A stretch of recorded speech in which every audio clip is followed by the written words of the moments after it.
Assalamualaikum warahmatullahi wabarakatuh, anak-anak hebat. Bagaimana kabarnya hari ini? Semoga selalu sehat ya.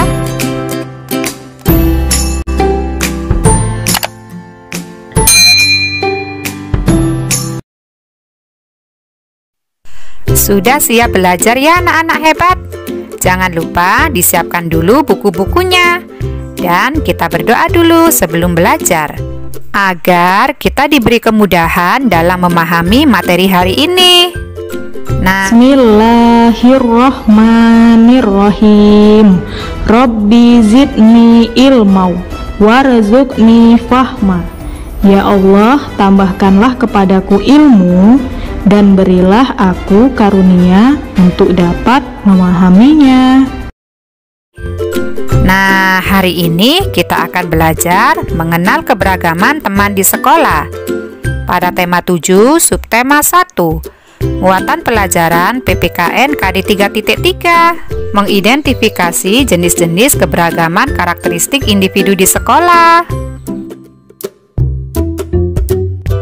Anak-anak hebat, setiap orang memiliki ciri khas. Ciri khas ada yang dapat dilihat secara langsung, yaitu ciri tubuh atau ciri fisik. Misalnya bentuk rambut, warna kulit, tinggi badan, dan berat badan. Ada juga ciri khas yang tidak terlihat secara langsung, yaitu sifat. Misalnya rajin, jujur, dan rendah hati. Ciri tubuh kita dan teman-teman beragam.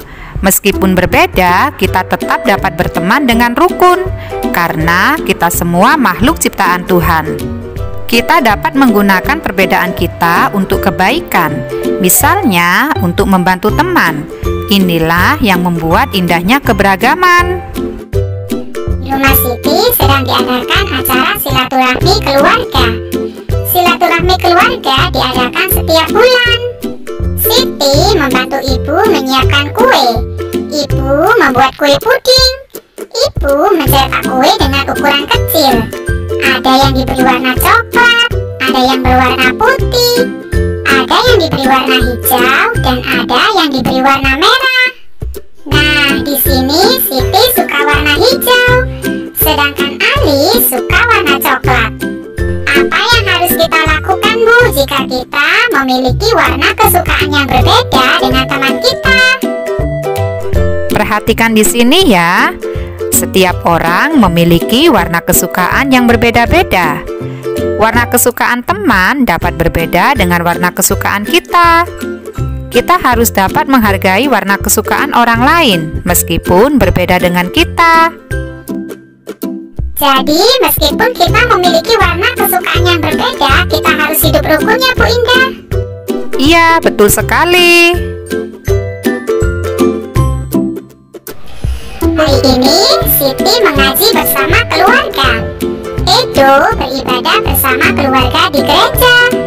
Benny beribadah bersama keluarga di gereja. Sedangkan Dayu beribadah bersama keluarga di pura. Lina beribadah bersama keluarga di wihara. Dan Lani beribadah bersama keluarga di kelenteng. Sebenarnya di Indonesia ada berapa banyak agama yang diakui? Di Indonesia terdapat 6 agama yang diakui, yaitu Islam, Kristen Protestan, Katolik, Hindu, Buddha, dan Konghucu. Setiap agama memiliki tempat ibadahnya masing-masing. Yuk kita perhatikan tabel keberagaman agama di Indonesia berikut ini ya. Agama Islam, tempat ibadahnya di masjid. Hari besarnya Hari Raya Idul Fitri, Hari Raya Idul Adha, Tahun Baru Hijriah, dan Isra Mi'raj. Agama Kristen Protestan, tempat ibadahnya gereja. Hari besarnya Hari Natal, Hari Jumat Agung, Hari Paskah, Kenaikan Isa Al-Masih. Agama Katolik, tempat ibadahnya gereja. Hari besarnya Hari Natal, Hari Jumat Agung, Hari Paskah, Kenaikan Isa Al-Masih. Sedangkan agama Hindu, tempat ibadahnya pura. Hari besarnya Hari Nyepi, Hari Saraswati, dan Hari Pagerwesi. Agama Buddha, tempat ibadahnya wihara. Hari besarnya hari Waisak, hari Asada, dan hari Katina. Dan yang terakhir, agama Konghucu, tempat ibadahnya kelenteng. Hari besarnya ada tahun baru Imlek dan Cap Gomeh. Oh, berarti ada 6 agama yang diakui di Indonesia ya Bu Indah.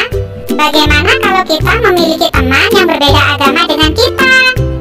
Nah, kita tentunya memiliki teman yang seagama. Ada juga teman yang berbeda agama dengan kita. Meskipun berbeda, semua agama mengajarkan kebaikan. Oleh karena itu, kita harus saling menghormati satu sama lain. Ada banyak kegemaran yang dapat dilakukan setiap orang. Kegemaran adalah kegiatan yang disukai. Kegemaran bisa juga disebut hobi. Kegemaran yang ditekuni dengan sungguh-sungguh dapat memberikan manfaat bagi orang yang melakukannya. Contoh kegemaran yaitu menyanyi, melukis, bermain voli, atau bermain boneka. Ingat ya anak-anak hebat, meskipun kita memiliki kegemaran yang berbeda dengan teman kita harus tetap hidup rukun dan saling menghormati. Pelajaran Bahasa Indonesia kelas 2 SD, tema 7 kebersamaan, subtema 1 kebersamaan di rumah. Pada pembelajaran kali ini, kita akan membahas apa itu fabel. Fabel adalah cerita pendek yang menceritakan tentang hewan. Tokoh-tokoh yang ada di dalam fabel adalah berbagai jenis hewan. Cerita dalam fabel adalah cerita fiksi. Cerita fiksi artinya cerita yang dibuat berdasarkan hayalan pengarang. Ciri-ciri fabel. Fabel disebut juga dongeng tentang hewan. Berikut adalah ciri-ciri fabel. Pertama, menggunakan hewan sebagai tokoh cerita. Kedua, tokoh hewan memiliki karakter dan sifat seperti manusia. Ketiga, memiliki alur cerita. Keempat, memiliki pesan-pesan kebaikan di dalam ceritanya. Peristiwa penting dalam fabel. Fabel merupakan cerita yang tokohnya diperankan oleh hewan. Hewan yang diceritakan di dalam fabel umumnya memiliki sifat seperti manusia. Masih ingatkah kamu fabel Tupai dan Kura-Kura? Di dalam fabel tersebut terdapat peristiwa-peristiwa penting. Tupai dan Kura-Kura. Di tepi hutan, hiduplah seekor tupai dan kura-kura. Menurut tupai, kura-kura adalah hewan paling lambat. Tupai juga tidak menyukai sifat kura-kura yang terlalu sering menasihatinya. Suatu hari, tupai pergi mencari makanan. Ia melihat ada pohon apel. Di bawah pohon apel tersebut terdapat kolam. Tanpa ragu, tupai berlari dan memanjat pohon apel tersebut. "Hai tupai, hati-hati saat memetik apel. Kolam ini cukup dalam. Kalau kamu terjatuh, kamu bisa tenggelam." Kura-kura memberi saran. "Iya, aku sudah tahu," ucap tupai. Tupai merasa kesal karena dinasihati oleh kura-kura. Tupai mengambil banyak apel dari pohon sehingga tangganya penuh. Tupai kesulitan saat hendak turun. Tiba-tiba tupai terpeleset. Buah apel yang dibawanya jatuh. "Aduh, apel-apelku jatuh ke dalam kolam," ucap tupai sambil menangis. "Sudahlah tupai, jangan menangis. Tadi aku sudah mengingatkanmu untuk hati-hati. Sekarang, berhentilah menangis dan cepat turun dari pohon," ucap kura-kura menasihati tupai. Walaupun sedih, tupai menuruti nasihat kura-kura. Setelah tiba di bawah pohon, kura-kura menghampiri tupai dan berkata, Ini apel-apelmu, Tupai. Tadi aku mengambilnya saat terjatuh di kolam. Sekarang, kamu jangan sedih lagi ya, ucap kura-kura. Kura-kura, terima kasih. Maafkan aku tadi tidak mendengarkan nasihatmu, ucap Tupai sambil menangis. Kura-kura memaafkan Tupai. Tupai pun membagi apel yang dipetiknya kepada kura-kura. Mereka memakan apel tersebut bersama-sama. Kini, mereka berdua menjadi teman baik. Perhatikan tabel peristiwa berikut ini. Peristiwa pertama, kura-kura memberi saran kepada Tupai untuk berhati-hati saat memetik apel. Peristiwa kedua, Tupai tidak menuruti saran dari kura-kura. Peristiwa ketiga, Tupai terpleset dan apel yang dipetiknya jatuh ke kolam. Unsur intrinsik fabel. Unsur intrinsik adalah unsur yang membangun karya sastra. Unsur intrinsik fabel adalah sebagai berikut. Pertama, nama tokoh atau jenis hewan yang terdapat di dalam fabel. Kedua, sifat setiap tokoh. Ketiga, peristiwa penting yang terjadi di dalam fabel. Dan yang keempat, pesan atau nasihat yang ingin disampaikan oleh fabel kepada pembaca. Isi fabel. Fabel merupakan cerita fiksi atau khayal.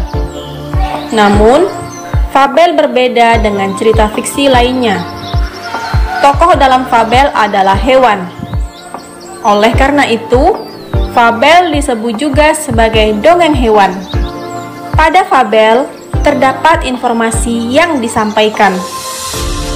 Keenam, menemukan isi fabel. Untuk mengetahui isi fabel, kita harus mengetahui tokoh dalam fabel dan peristiwa yang terjadi. Oleh karena itu, lakukanlah hal-hal berikut. Pertama, baca seluruh isi fabel dengan sungguh-sungguh. Kedua, catat nama-nama tokoh yang ada di dalam fabel. Ketiga, catat juga sifat tokoh dalam fabel. Keempat, perhatikan peristiwa yang terjadi atau yang dialami oleh tokoh. Yang kelima, tuliskan peristiwa tersebut menggunakan bahasamu sendiri. Baiklah adik-adik, itu saja yang dapat disampaikan. Hari ini kita belajar tema 7, subtema 1, muatan matematika. Seperti pada subtema kali ini, kita akan belajar tentang mengenal pecahan 1/2, pecahan 1/3, dan pecahan 1/4, serta belajar tentang pecahan sebagai bagian dari keseluruhan. Untuk pertama kali, kita akan belajar tentang mengenal pecahan 1/2. Sebelum kita mengenal pecahan, yuk perhatikan contoh berikut ini. Ibu mempunyai 1 apel utuh. Akan ibu bagi menjadi 2 bagian sama besar seperti pada gambar. Nah, 1 bagian apel yang dipotong dibaca 1 dibagi 2 atau setengah. Nah, jika dalam pecahan dapat kita tulis 1/2.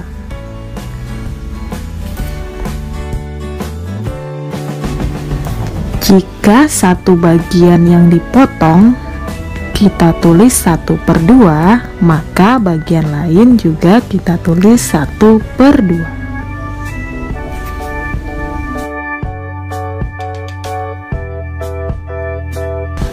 Nah, Ananda Ibu, 1/2 ini kan disebut dengan pecahan.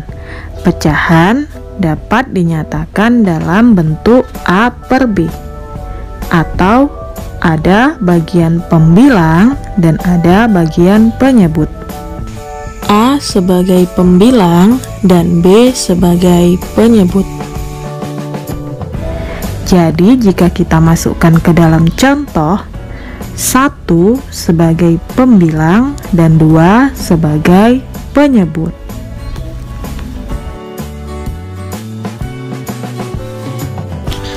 Nah, contoh pada gambar seperti gambar berikut ini. Setengah juga dapat digambarkan oleh bagian yang diarsir seperti pada gambar. Nah, sekarang kita masuk mengenal pecahan 1/3. Pecahan merupakan bagian dari kesatuan. Sekarang perhatikan contoh berikut. Ibu mempunyai 1 kue utuh. Kue ibu akan dibagi menjadi 3 bagian yang sama besar, seperti pada gambar berikut ini.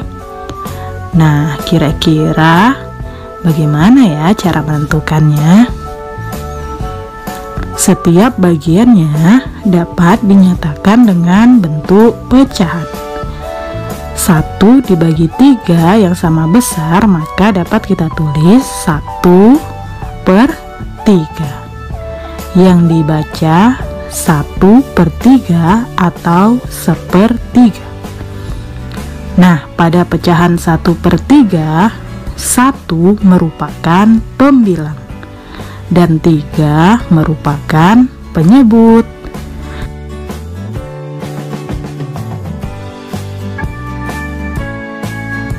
Pecahan 1/3 juga dapat digambarkan oleh bagian yang diarsir seperti gambar berikut ini.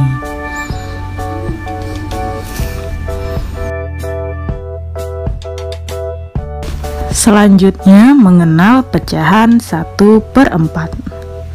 Seperti sebelumnya, ibu mempunyai kue utuh yang ibu bagi menjadi 4 bagian yang sama besar.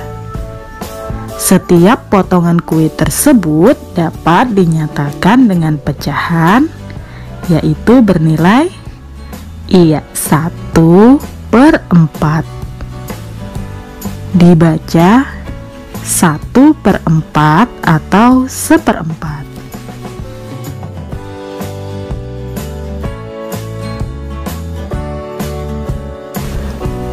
Pecahan 1/4 juga dapat digambarkan oleh bagian gambar yang diarsir seperti berikut ini.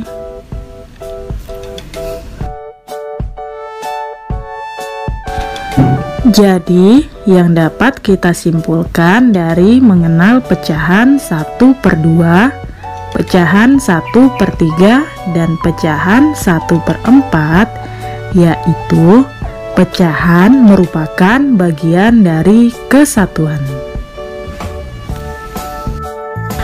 Nah, sekarang yuk kerjakan soal berikut ini sama-sama.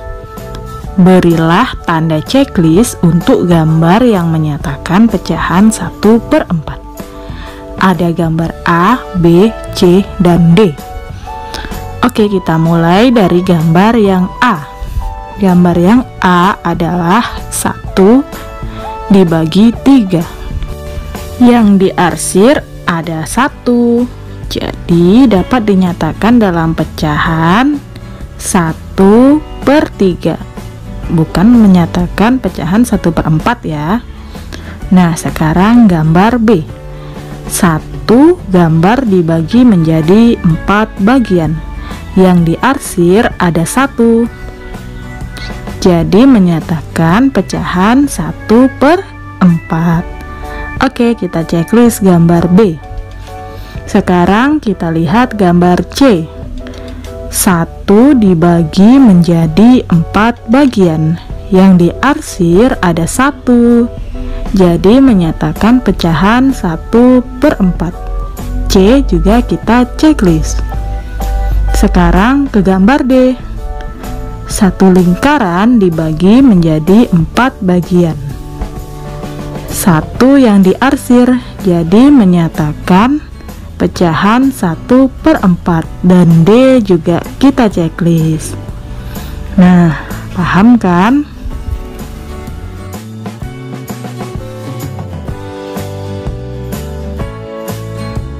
Sekarang kita masuk pecahan sebagai bagian dari keseluruhan.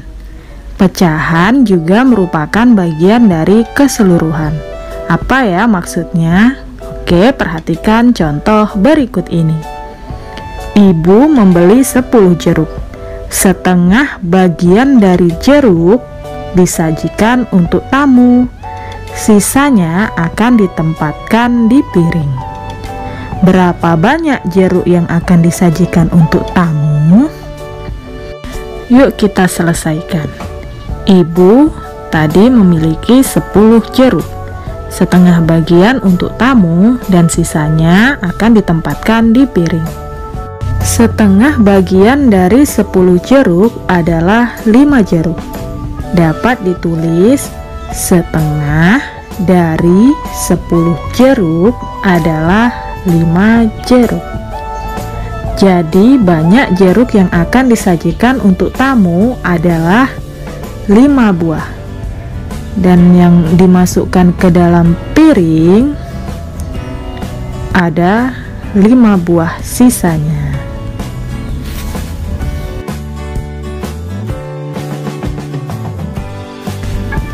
Kita coba soal berikutnya. Di kulkas ada persediaan 15 butir telur. Sepertiga bagian dari seluruh telur dimasak ibu. Berapa butir telur yang dimasak ibu? Kita coba penyelesaiannya ya. Tadi banyak telur ibu ada 15 butir.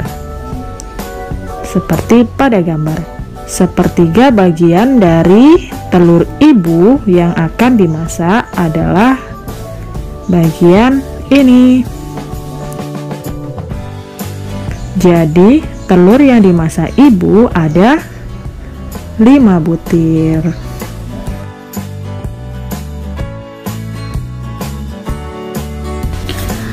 Alhamdulillah, pelajaran kita telah selesai. Semoga bermanfaat untuk Ananda semuanya. Akhiri, assalamualaikum warahmatullahi wabarakatuh.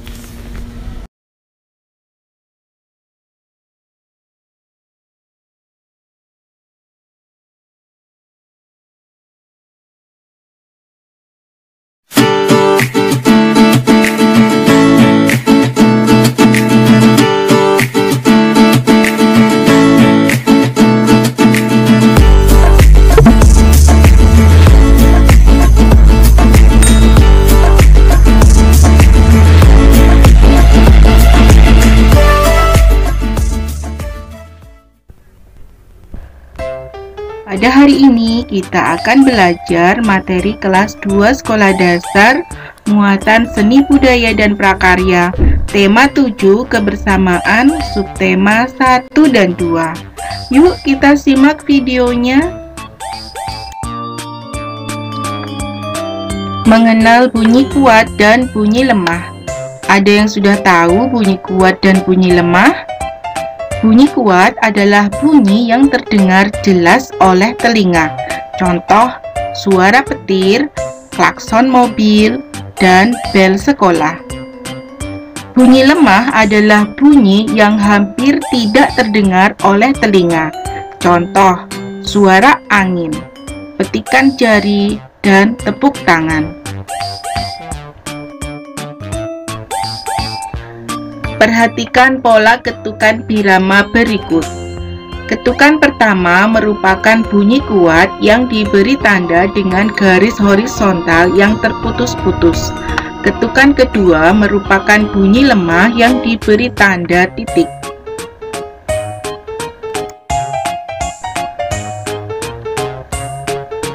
Bunyi pukulan telapak tangan ke meja. Duk. Sekarang lakukan tepuk tangan. Bunyinya adalah prok. Mari kita bandingkan bunyi pukulan telapak tangan ke meja dan tepuk tangan. Mana yang lebih kuat dan mana yang lebih lemah.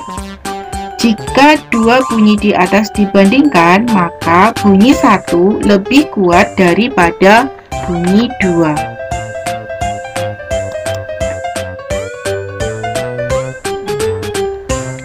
Bunyi yang dihasilkan dengan tepuk tangan adalah rock. Bunyi yang dihasilkan dua tongkat yang dipukul secara bersamaan adalah pat. Bunyi yang dihasilkan oleh kentongan adalah tong. Nah, sekarang dari tiga bunyi tersebut kita bandingkan. Bunyi yang paling kuat adalah nomor 3. Bunyi yang paling lemah adalah nomor 2.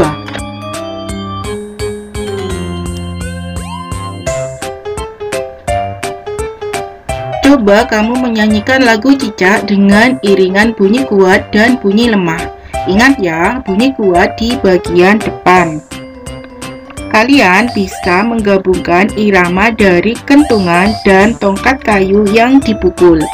Atau kalian juga dapat membuat irama dengan memukul meja dan tepuk tangan.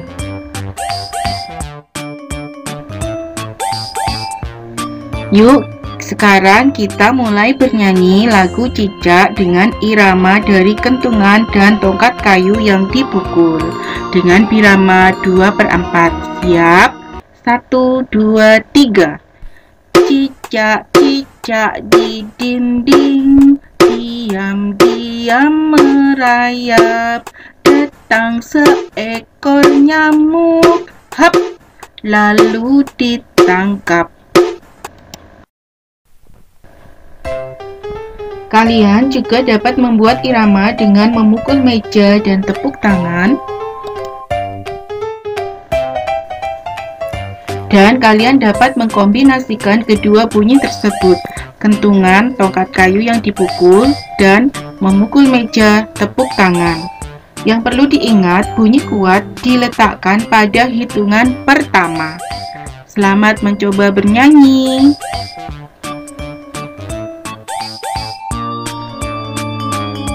Mengenal bunyi panjang dan bunyi pendek. Bunyi panjang adalah bunyi yang terdengar lebih lama. Contoh, bel jam beker dan suara kereta api. Bunyi pendek adalah bunyi yang terdengar sebentar. Contoh, ketokan palu dan suara mesin tik.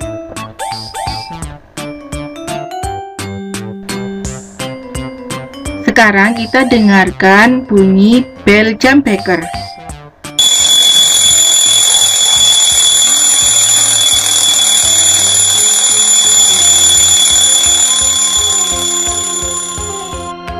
Selanjutnya kita dengarkan bunyi kentungan. Nah, dari kedua bunyi tersebut, benda manakah yang memiliki bunyi panjang dan bunyi pendek? Ya, bel jam beker memiliki bunyi panjang, kentungan memiliki bunyi pendek. Sekian pembahasan materi pada hari ini. Semoga bermanfaat ya anak-anak. Sampai jumpa di video pembelajaran selanjutnya. Terima kasih. Wassalamualaikum warahmatullahi wabarakatuh.